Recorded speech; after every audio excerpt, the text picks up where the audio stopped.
लौटाने का आवश्यक बड़ी सर्वविदित है। उपरंत पारसाही कांटा बेसिन कोल सितंबर 23 से कोयले की सप्लाई बंद हो गई। हमने इस समस्या का समाधान के लिए अथक प्रयास करते हुए जनवरी 2024-40 तक 40,000 मैट्रिक टन कोयला प्रतिदिन प्राप्त करना प्रारंभ कर दिया है। ये क्या करते थे उस समय, कोयला जो इनका जो कोयला आता था छत्तीसगढ़ में कांग्रेस की सरकार और यहाँ इन दोनों ने मिलकर कोयला में घोटाला किया, और घोटाला ही नहीं किया, इनका बिजली उत्पादन देख लीजिए और हमारा देख लीजिए, हमारा बिजली उत्पादन कितना हो रहा है। मैं आपको कहना चाहता हूँ माननीय मैं कहना चाहता हूँ, सदस्यों ने नियुक्ति की संख्या पर सवाल उठाया। थोड़ा भीम से आने वाले सदस्य ने एक भी नौकरी नहीं देने के अनगल झूठा राग अलापा। मैं आपको कहना चाहता हूँ माननीय अध्यक्ष जी, मैं आपसे कहना चाहता हूँ, मैं दोनों सदस्यों को निलंबित करूंगा अभी। माननीय अध्यक्ष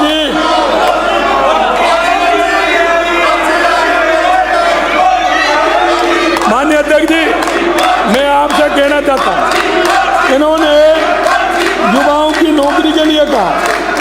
हमने राजस्थान के युवाओं से वादा किया है, और वादा हमने ये किया है कि 5 साल में 4 लाख नौकरी देंगे।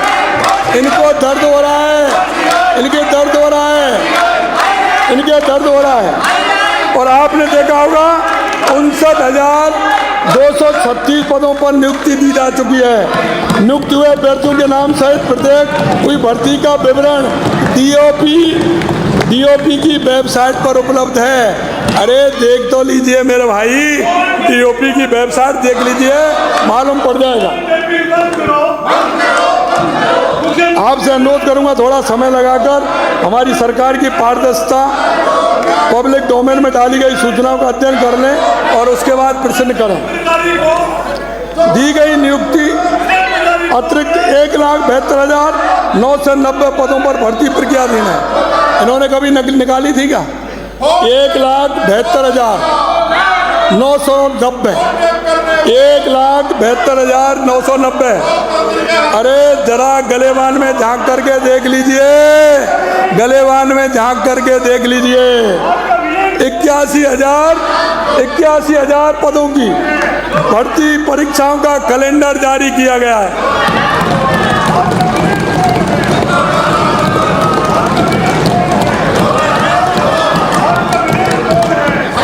देखिए मेरे भाइयों, मैं आपसे एक बात कहना चाहता हूँ,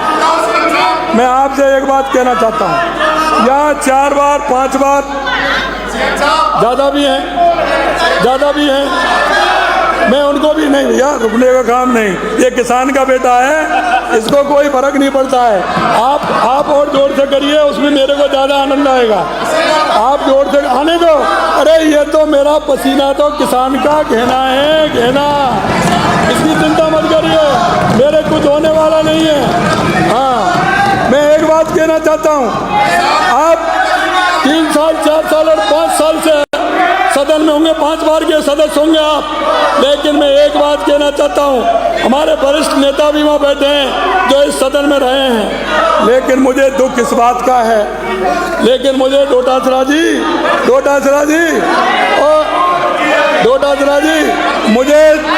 मुझे एक बात का दुख है।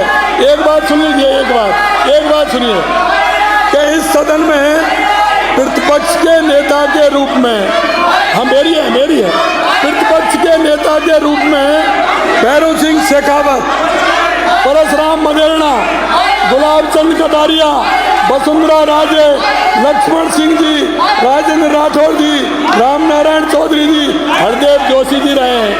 ये ऐसा कभी नहीं हुआ कि आपको धोखे से प्रतिपक्ष के नेता को कभी बोलने नहीं दिया गया हो। ये पहली बार हुआ है। मुझे बहुत दुख है मुझे कि आप इनकी चाल में आ गए। मुझे बहुत दुख है जूली जी, मुझे बहुत दुख है, आप उनकी चाल में आ गए।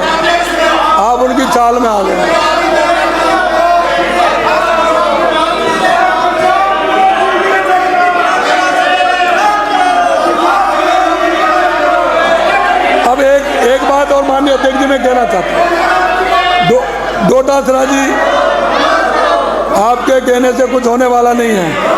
मैं एक बात कहना चाहता हूँ, और वो मैं ये कहना चाहता हूँ कि इनको किसान और गरीब के बेटे से कितनी नफरत है।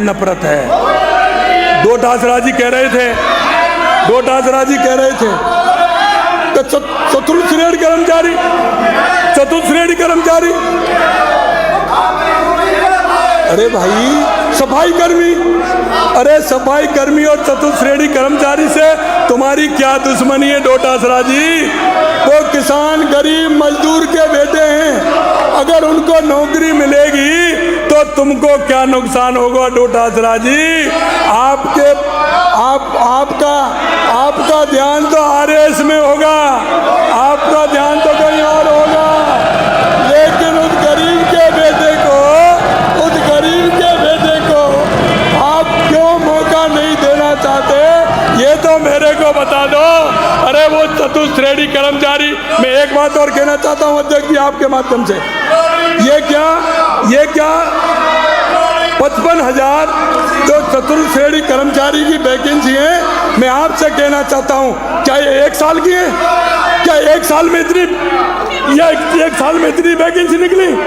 ये इनके पापों का कर्म है, पापों का कर्म। माननीय अध्यक्ष जी, चाहे कुछ भी हो जाए, मैं उसकी हिमायत करता हूँ, मैं किसान का बेटा होने के नाते उसकी हिमायत करता हूँ। तुम कितना भी जोर लगा लीजिए, मैं किसान मजदूर के उस बेटे को हर कीमत पर राजस्थान की नौकरियां दूंगा। तुम पे कुछ होने वाला नहीं है, कुछ करने वाले नहीं है, नौकरी दूंगा उनको। आप राजस्थान की जनता को कितना ठगोगे, शर्म नहीं आती? आपने 70 साल में इस राजस्थान को बर्बाद करके रख दिया। आत्मा से कहता हूँ, जिस गरीब की दुआ से आप आते हो, जरा लिहाज करो। ये 8 करोड़ जनता क्या देख रही है, तुम्हारे मन का ही है, कहाँ पता नहीं है? मन में ये नहीं आता है कि हम कहाँ से चुन करके आए हैं। मैं यही बात, कुछ नहीं होने वाला, ये किसान का बेटा है, कुछ नहीं होगा। अगर राजस्थान की जनता के लिए अगर ये जान भी जाए तो परवाह नहीं है। राजस्थान की जनता के लिए ये जान जाए, कोई परवाह नहीं। मेरे किसान, मेरे मजदूर, गांव में रहने वाला, अरे डोटासरा जी, आज भी मुझे मेरे गांव का वो खेत, मेरे गांव की वो गली, मेरे गांव का वो कीचड़, मेरे गांव का गरीब और वो गाय और वो भैंस का गोबर आज भी मेरे जहन के अंदर है, मैं उसको नहीं भूल सकता। चाहे कुछ भी हो, वो गांव के उस अंतिम पंक्ति में जो व्यक्ति खड़ा है उसको नहीं भूलूंगा, चाहे आप कुछ भी करिए। मेरी हमदर्दी अगर किसी के प्रति है, क्योंकि मैं चुन करके आया हूँ, मैं सरपंच से रह करके मैं यहाँ इस कुर्सी पर पहुँचा हूँ। मेरे को एक रग का पता है, उसके दर्द को मैं जानता हूँ, और मैं यही कहना चाहता हूँ, किसी को गरीबी नहीं दिखाए, गरीबी की बहुत बड़ी स्थिति होती है। मेरे भाइयों, तुम सदस्य चुन करके आए हो, तुम राजस्थान की 8 करोड़ जनता के लिए आए हो, और तुम ये नाटक सिर्फ एक व्यक्ति को भाषण देने के कारण आपने ये नाटक किया, ये अच्छी बात नहीं है। ये राजस्थान की जनता देख रही है, वे माफ करने वाली नहीं है। और लिख लो, मैं माननीय अध्यक्ष जी, मैं 4 साल पहले कह रहा हूं, और इसी कुर्सी से कह रहा हूं, इस सीट से 4 साल पहले कह रहा हूं, इनमें से चेहरा देख लीजिए, फोटो खिंचवा लीजिए। अगर इनमें से अगर 40% लोग भी आ जाएं तो आप देख लेना,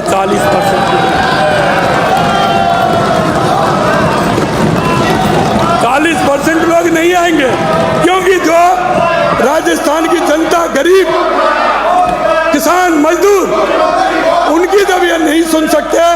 आज आज मैं कह सकता हूं कि मैंने पिछले बजट में राजस्थान की 200 विधानसभा के लिए पूरा बजट दिया था और मैंने प्रतिपक्ष के नेता को बुला करके, आप पूछ लीजिए, प्रतिपक्ष के नेता को बुला करके मैंने कहा यह शायद राजस्थान के इतिहास में पहली बार हुआ होगा। मैंने प्रतिपक्ष के नेता को बुलाया, मैंने कहा भाई जी आपकी मीटिंग कर लीजिए, आपके विधानसभा में कौन कौन से काम ऐसे हैं जो जनता के हित के काम हैं, आप मेरे को बना के दीजिए, मैं उनकी दूंगा। लेकिन इनको जनता के काम की फिक्र हो जब नहीं, इनको जनता के काम की फिक्र नहीं है। इनको एक परिवार की माला फेरना और आराम से होटलों में रहना और आराम से जनता की गाड़ी कमाई को धकारना, ये इनकी फितरत में आ गया है। जितना आप मेरे कहोगे उतना सुनते जाओ।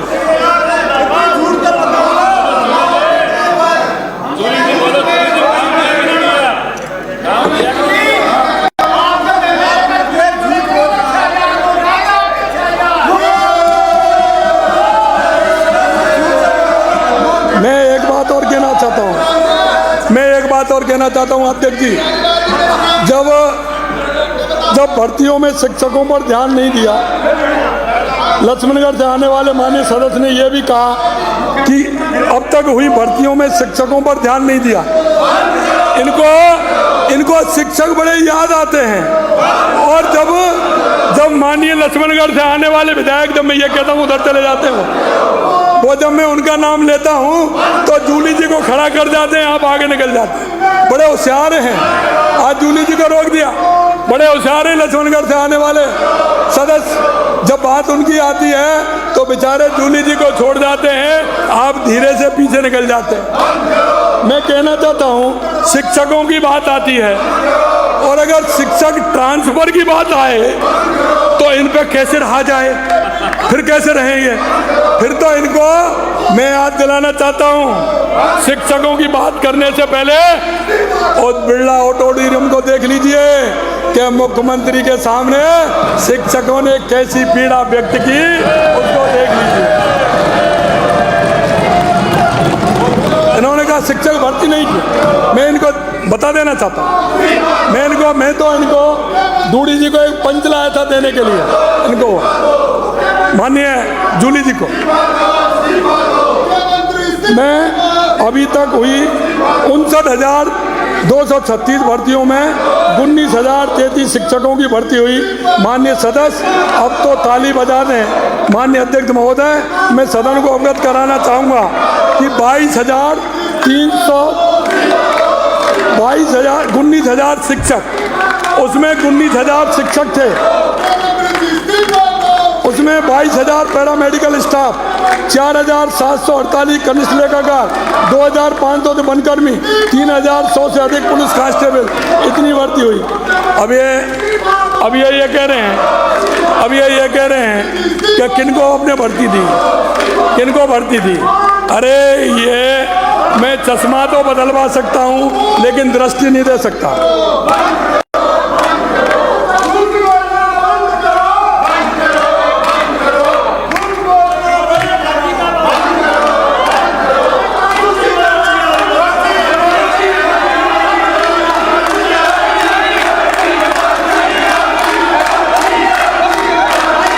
मैं एक बात कहना चाहता हूँ, प्रदेश के में उपजे हताशा के माहौल को दूर करते हुए हमारी सरकार ने सुनिश्चित किया है कि भर्तियां नियमित रूप से निकालें, परीक्षाएं समय पर हों, सफल अभ्यर्थियों को शीघ्र नियुक्ति मिले। हमने भर्ती प्रक्रिया की पारदर्शिता और सुगमता से सुनिश्चित कर युवाओं में मन, विश्वास, आशा का संचार किया है। कई महत्वपूर्ण कदम हमने उठाए माननीय अध्यक्ष जी, हमने कई महत्वपूर्ण कदम भी हमने उठाए और वो कदम हमने इसलिए उठाए कि उनको ठीक प्रकार से हम कर सकें। वो इसलिए कहना चाहता हूँ कि इन्होंने कुछ नहीं किया, इन्होंने सिवाय लूट के दूसरा काम नहीं किया। कॉमन स्टेट सीईटी की मान्यता अवधि में वृद्धि का 3 वर्ष हमने किया। परीक्षाओं में अभ्यर्थियों को सही पहचान सुनिश्चित करें, इसके लिए बायोमेट्रिक प्रणाली लागू की गई। साथ ही पात्रता के लिए रिक्तियों के 15 गुणे शर्त हटा करके कट ऑफ मार्क्स किया हमने, जिससे उनको बार बार पेपर नहीं देना पड़े, बार बार पेपर नहीं। एक इनके अब मैं दुख की रग पे आ रहा हूँ, इनकी दुख की रग पे आ रहा हूँ, क्योंकि उन्होंने वो किसान और राजस्थान के उन युवाओं के साथ जिस तरह का इन्होंने धोखा किया। अरे भाई, मैं एक बात कह रहा हूँ, ये कहते कहते तो सचिन जी ने पूरा 4 साल निकाल दिए। भरत सिंह कुंदनपुर ने क्या कहा था ये ध्यान नहीं है। भरत सिंह कुंदनपुर जी ने क्या कहा था, हेमाराम जी ने क्या कहा था, ये सारी चीज़ें याद कर लो, ये सारी चीज़ें याद कर लो। आपकी सरकार पेपर लीक की सरगना सरकार है माननीय अध्यक्ष जी। पेपर लीक की पूरे देश के अंदर सरगना सरकार थी राजस्थान।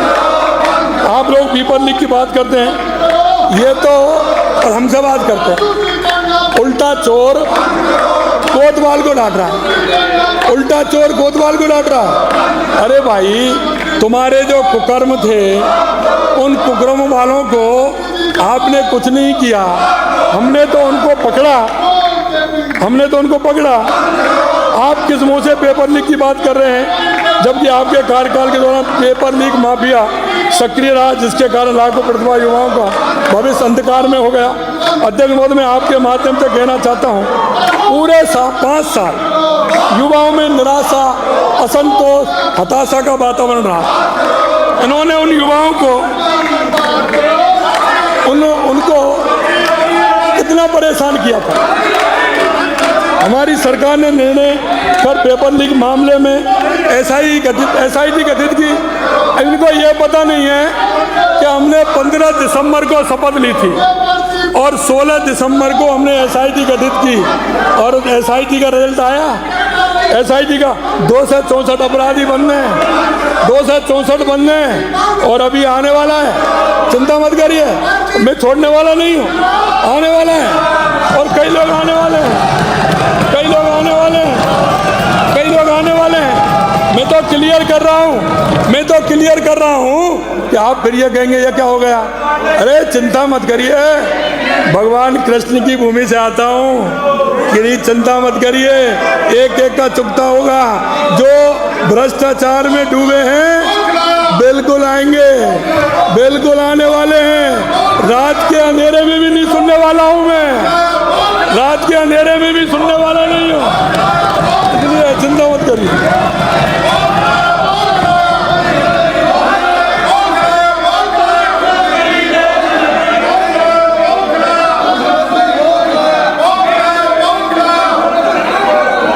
इन्होंने कहा, माननीय अध्यक्ष जी, इन्होंने कहा एक बड़ी अच्छी बात की।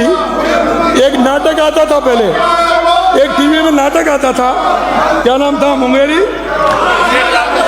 क्या आता था, मुंगेरी लाल के हसीन सपने। इन्होंने कहा कि जब हमारी सरकार आएगी, इन्होंने कहा जब हमारी सरकार आएगी, हमारी सरकार आएगी, तो इन्होंने कहा था, इन्होंने कहा खुशफहमी भी प्रकट की कि हम 4 साल बाद सत्ता में आएंगे। मुंगेरी लाल के सपने देखने वाले विपक्ष के माननीय सदस्य को पुराना शेर याद दिलाना चाहूँगा, जो शायद इन देशों के लिए भी कहा गया है। हमको मालूम है, हमको मालूम है जन्नत की हकीकत, हमको मालूम है जन्नत की हकीकत, लेकिन दिल के बहलाने को गालिब ये ख्याल भी अच्छा है। हमको मालूम है जन्नत की हकीकत, लेकिन दिल के बहलाने को गालिब ये ख्याल भी अच्छा है। मैं कहना चाहता हूँ माननीय अध्यक्ष जी, ये 4 साल का, ये 20 साल में भी राज में आने वाले नहीं है, आने वाले नहीं। मेरी इन सभी को राय है कि ऐसे ख्याल अपने दिल से निकाल ही दें, क्योंकि प्रदेश की जनता बहुत समझदार है और अब ये इनके झांसे में आने वाली नहीं है। जनता 4 साल बाद इनको उधर ना पक्ष में ही बैठाएगी और उसमें इनकी संख्या, जैसा मैंने कहा, वो कम होगी। हम राज्य की अर्थव्यवस्था को हमारे शासन काल में ही हमने कहा है हम अर्थव्यवस्था को 350 बिलियन डॉलर तक पहुंचाने के लिए कृत संकल्प है। और इसलिए आपने देखा होगा कई लोगों ने मेरे से कहा कि राजस्थान लोग अंतिम साल में करते हैं। मैंने कहा हम पहली साल में करेंगे, क्योंकि हमें राजस्थान की जनता को जो विश्वास दिया है उस विश्वास के साथ काम करेंगे। हमारे युवाओं को हम रोजगार देंगे, हमारे लोगों को हम रोजगार देकर काम करेंगे। राजस्थान का आयोजन विकास की आधारशिला हमने रखी है। हमारे द्वारा प्रदेश को निवेश के क्षेत्र में अग्रणी राजस्थान पर लाने के लिए MSME एक्सपोर्ट आप देखते जाना। कभी इन्होंने नीति नहीं बनाई, नीति से डर लगता है। इन्होंने कभी नीति नहीं बनाई, नीति से इनको डर लगता है, क्योंकि नीति बनाएंगे तो हम फंस जाएंगे, इसलिए कभी नीति नहीं बनाई। हम नीति बना करके काम करते हैं। हमने MSME export textile data centre एवं निवेश संवर्धन योजना सहित 10 से अधिक नीतियां लागू की हैं। 10 से अधिक नीतियां लागू की हैं। इस कारण निवेशकों द्वारा हमारी सरकार द्वारा स्थापित निवेश के वातावरण में विश्वास दिखाते हुए 11,600 से अधिक MOU हस्ताक्षर 35 लाख करोड़ से अधिक के निवेश को मजबूती प्रयास की है।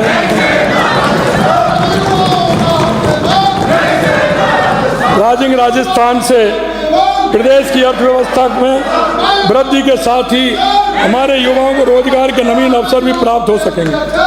प्रदेश के प्रत्येक जिले को भी आगे आने का अवसर व अपनी अलग ही पहचान मिल सके।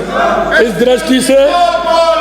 दृष्टि से हमारे पंचगौरव अध्यक्ष जी, हर जिले में पंचगौरव, शायद इनकी कल्पना ही नहीं थी, शायद ये सोच ही नहीं सकते थे। ये सोच इसलिए नहीं सकते थे कि कभी भी इनके अंदर विकास की अवधारणा नहीं आती है। कभी विकास की अवधारणा इनके अंदर नहीं आती है। इनके अंदर योजना आती है, लूटो खाओ योजना लाते हैं। मैं आपसे कहना चाहता हूं माननीय अध्यक्ष जी, हमने हर जिले में पंचगौरव की स्थापना की है। उस जिले में किस तरह से क्या क्या हमारे पंचगौरव है, उसकी स्थापना के प्रस्तावों में शीघ्र धरातल पर ग्रहण की है। प्रथम समीक्षा में ही आपने देखा होगा, हमने राजस्थान में कहा था कि हमारे राजस्थान के जो प्रवासी भाई हैं वो हमारे पूरे देश में भी हैं और दुनिया में भी, और उनका सहयोग हमें बहुत अच्छी तरह से मिलता है। मैं आपसे कहना चाहता हूं, हमने कहा 10 दिसंबर को प्रवासी भाइयों का हम हर 10 दिसंबर को हम सम्मेलन करेंगे, यह भी किया हमने। और हमने हमारे MOU धरातल पर उतरे, इसकी हर महीने समीक्षा होगी।